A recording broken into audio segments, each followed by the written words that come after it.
Okay, tell everybody what you were doing tonight. Oh, so I was going through and getting the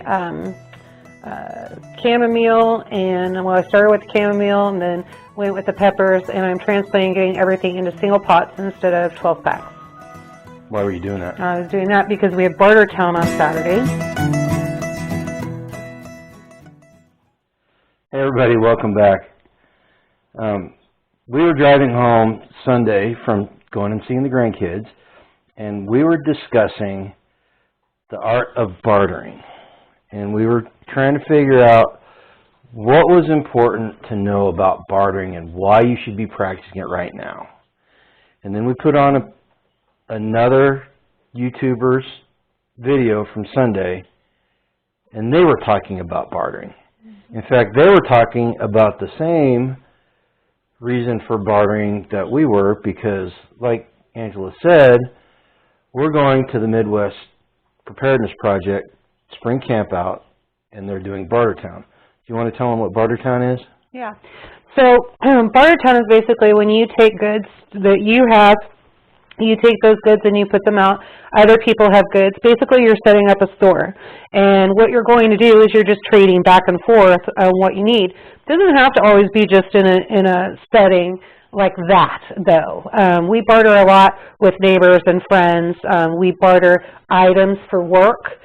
We had bartered some of our electrical work that we needed done. We barter, we needed some stuff picked up.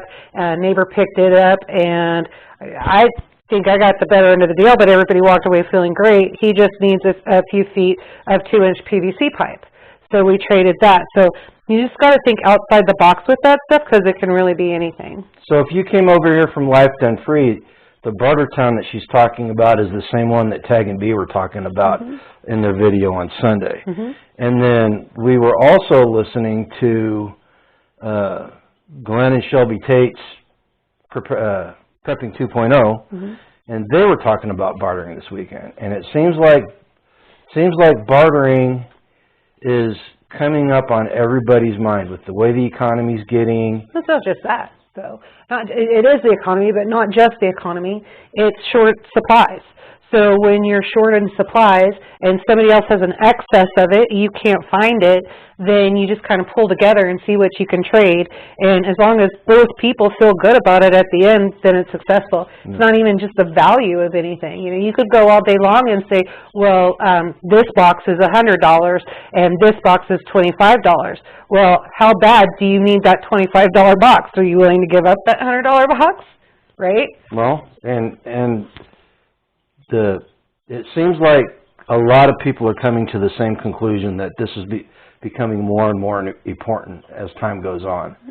And we were talking about it, and, you know, Angela's the wheeler and dealer in this family. She loves bartering. She loves going to the auctions. I do not let him barter. I don't like it. I do not like haggling about prices. I know what I want. I know what I'm willing to pay for it, period. I am not the bargainer. She is. One thing we've learned by going to the preparedness campouts, we've been going, what? This will be our 8th year? We skipped a year, the year that I had my heart attack. We skipped. But we've been going for 8 years, and every year at Bartertown, we hone our skills more and more. And, you know, some people like Angela come back naturally. People like me, I have to work on it. I have to work on the skills, and it's one of those skill sets that I have to get better at. And you know, the whole idea of bartering now when you don't need to. I mean, can we back up for a minute? Sure. And let's see this. Okay, so here's why he's bad at it. And so he doesn't necessarily think of, okay, I want this item, you want that item, and just cross it, right, and trade it out. He feels like, no, I know that item is worth X amount of money, so here, man, I need to give you more, and give you more, and more. And then he's like, oh, I still don't think that was fair. Here's a little bit more. No, that's not how that works. That's not what you do. Well, I'm learning. I'm learning. But I think it's important because other people probably is the same way. Well, You have to kind of get that out of your head in order to be successful at bartering. Tag and I were talking several years ago about Bartertown and how much I really didn't enjoy it. And he clued me into the big key. The big key to bartering is and it's not just bartering, it's when you're buying something with cash or you're making a trade of some sort. As long as both people walk away feeling that they walked away with something of value and they're both happy with the deal, doesn't matter what the actual monetary values are, as long as everybody's happy with the deal, it was a good trade. Right. And, you know, the Bartertown that we run at camp, there's no cash. Right. Cash is not allowed. Well, there's silver. But silver's not cash. But silver's not cash. I have paid cash for some silver. Now, Well, I did immediately turn around and trade it. So that's another thing that Bartertown. So we'll barter for stuff and then turn around and somebody else has something and they want what we have and we'll barter that, and it usually works out. The whole point of us making this video is we want you all to know that this is a skill that you need to learn and give you some ideas on how to do it. The Bartertown, if you have a get-together that you do with people, that's a great place to do it. So you need to set down some rules. No cash. Maybe got to have the stuff there to actually trade it. No bartering on future trades. I mean, unless you really know that person and they're in your community. This is true. This is true. You know, but at the camp out, I mean, last year there were 80 people at the camp, or last fall. There were 80-some people at the camp out. I mean, here and there was a lot of people. There were a lot of people doing Bartertown that we did not know. So, you know, maybe something like that. If you have a group, like a mutual assistance group maybe, or a homesteading circle, why not host a Saturday barbecue and invite everybody over, tell them to bring stuff to barter, and have a Bartertown. And so we actually did that, and 3 weeks ago, 4 weeks ago or so. Something like that. And it was really funny because our group, we were all going through stuff and nobody really wanted to give away anything because we all know we're going to need it. And but so what we ended up doing, Christy brought some seeds and we ended up just trading seeds out. That worked out really well because I ended up with some citrus. I've been looking for citrus trees and can't find any. It's insane. So I got some seeds I'm trying to grow. And I ended up with things that I wanted. She ended up with things she wanted. We traded strawberry plants for broccoli plants. Her broccoli plants aren't doing very well, so I need to redo them for her. But that kind of thing. So yeah, sometimes what you barter for will fail, but she's in our circle, so I will regrow those for her. In fact, I have some I need to get planted. And you know, some other considerations for doing a Bartertown, some other skills, non-bartering skills that you can practice. I don't know if you listen to the modern survivalist Fernando Aguilera, Fairfall, on YouTube. He talks about being in Argentina during the collapse in 2000, and he is very, very adamant about the safety at a bartering swap meet in a situation like that, where the rule of law has kind of slipped, or you're in conditions where people just don't care. Yeah, people just don't care. They're hungry. They want stuff. Yeah. So maybe when you're practicing your Bartertown, you're also practicing security. You know, making sure that you're not going alone, making sure that everybody knows their role in Bartertown. He said the safest place to be in the big cities was the swap meets and Bartertown type of situations, because the people that organized those ran security. You know, so it's not holding a Bartertown and honing your barter skills is not only about bartering. There's other aspects, you know, and chances are you may never have to use the security portion of it, but it can carry over into real life. You know, we've all heard about the Craigslist killers, where people get with people to barter stuff on Craigslist, and they end up robbing them and murdering them. You know, so it's stuff that's pertinent, not just, you know, in the end of the world situation. It's pertinent in our everyday lives. Right. Here's our call to action. We want you to consciously think about bartering. We want you to find somebody and work out a bartering system with them and practice your skills. Go someplace, and that's one thing I've heard several times from several different YouTube channels, is if you want to learn these skills and if you want to meet people, you've got to go where the people are, and you've got to go be engaged. That's why we go to this camp out, is because we can meet people, and that's how we met our homestead circle. Right. That's how you build your circles. That's how you build your network. It's your communities. It's every different place. So a lot of people, that was the other thing they were talking about. A lot of people are like, where do I meet people? It's hard for me to get out there and do things. Camp is a great place, because you can be quiet and sit back and be a person of few words, and you can study everybody that's in there and kind of get an idea. And then you go, okay, well, I want to try to hang out with these people. Let me see, we can put something together, invite them over or whatever. And you slowly get to know them.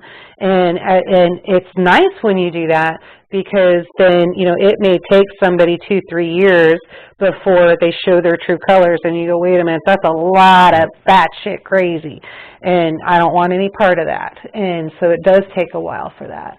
But that's why these campouts are good, because then you get to meet people. And there's several. Every state has them. Yeah, they're all over. There's several. I think we're going to Tennessee in October. Sometime this fall. Yeah, and so... now, if you're interested in learning how to build a community, TAG over on Life Done Free is hosting some friends of ours. There's 4 of them on the panel. A 3 or 4 part. Yeah, it's a 4-part series where they're specifically talking about building your circle, making that intentional community that we're always talking about.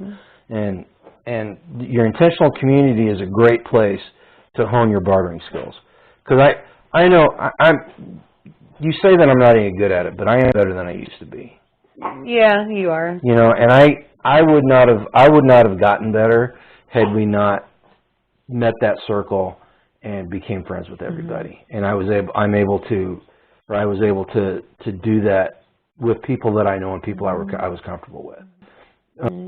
But thrift stores are a great place to look for things to barter with. So a lot of the hand tools. We've got people that whenever they're out shopping, friends of ours, that when they're out shopping, they look for hand tools and they look for stuff to barter with, because they know that they're going to go to the camp out. Text for the homestead. They always do that for Christmas too, and I love getting Patty's presents. They're always kitchen oriented. I love it. So, go out and practice your bartering skills. Do it with somebody you know. Once you get comfortable with that, start doing it with people that you don't know, and just become better at it. Because if, like I've said before, if we believe what we say we believe is going to happen, then these are skills that we're going to need in the future. I think that's with everything. You should be using any of your tools. If you have a box full of all these prepping things and tools, and you don't know how to use them, and the time comes that you need to use them, you're SOL. Where if you go to camp for a couple of days, you can be using these tools, learning how to use them. If it messes up, there's usually somebody else out there that knows how to do it. Now, this video is going to post on Thursday morning, the 21st. And if you're in eastern Kansas or just within driving distance, western Missouri or southern Nebraska or Iowa. We've had people from Oklahoma. From Oklahoma, yes, people have driven that far, but it's short notice. It's short notice. So it's probably going to be a day trip for you if you go.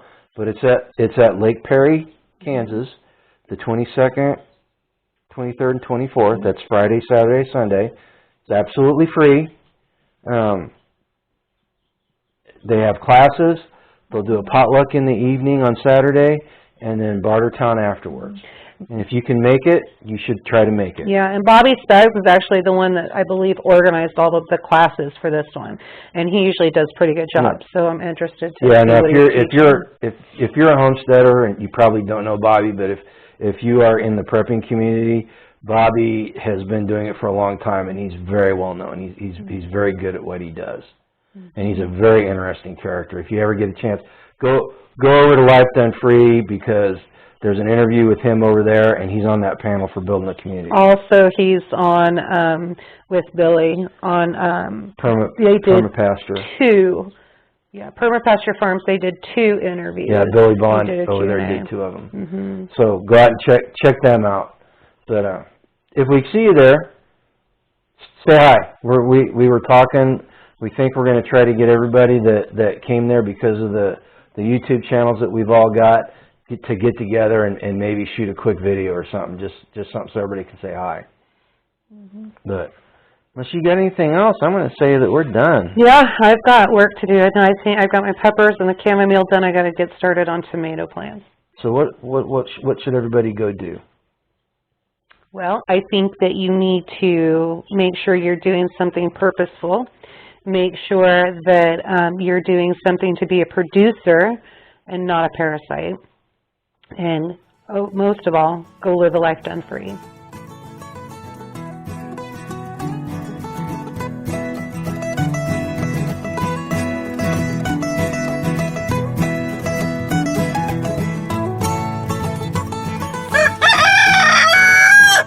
Thanks, Milo.